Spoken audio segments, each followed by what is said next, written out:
রাজধানীর শিল্পকলা একাডেমিতে মাদকদ্রব্যের অপব্যবহার ও অবৈধ পাচার বিরোধী আন্তর্জাতিক দিবস উপলক্ষে মাদকদ্রব্য নিয়ন্ত্রণ অধিদপ্তরের এই আলোচনা সভা। এতে অংশ নিয়ে স্বরাষ্ট্রমন্ত্রী আসাদুজ্জামান খান কামাল বলেন, প্রধানমন্ত্রী যেমন সন্ত্রাসের বিরুদ্ধে কাজ করছেন, তেমনি মাদকের থাবা থেকে আসক্তদের মূল স্রোতে ফিরিয়ে আনতে মাদকের বিরুদ্ধেও জিরো টলারেন্স ঘোষণা করেছেন। আমাদের মাননীয় প্রধানমন্ত্রী যেমন সন্ত্রাসের বিরুদ্ধে জিরো টলারেন্সের কথা বলছেন, ঠিক তেমনই ভাবে মাদককেও তিনি চিহ্নিত করেছেন।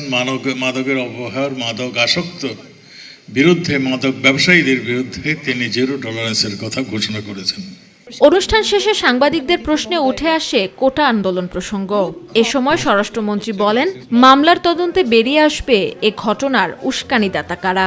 যে কেউ সংক্ষুব্ধ হলে মামলা করতে পারে। মামলার তদন্তর পরে যদি এটার মেরিট না থাকে তাহলে এটা অটোমেটিক বাতিল হয়ে যাবে।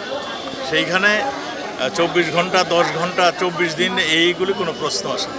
কোর্টের আদেশের পর শিক্ষার্থীদের রাস্তায় অবস্থানকে ভিত্তিহীন উল্লেখ করে তিনি বলেন, অনেকেই হয়তো না বুঝেই আন্দোলন করছে।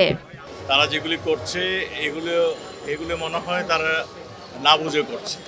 এটা পরিষ্কার হাইকোর্টের থেকে, সুপ্রিম কোর্ট থেকে নির্দেশনা দিয়েছে 8 তারিখে এটার একটা রায় ঘোষণা করবে, শুনানি হবে। সেই শুনানি দিয়ে তাদেরকেও পার্টিসিপেট করতে বলছে, সেগুলি না করে তারা রাস্তা অবরোধ করছে। কোটা আন্দোলনকারীদের মামলার সবকিছুই এখন বিচার বিভাগের আওতায় রয়েছে বলেও জানান স্বরাষ্ট্রমন্ত্রী। ধন্যবাদ। আমেনা হীরা, মাই টিভি, ঢাকা।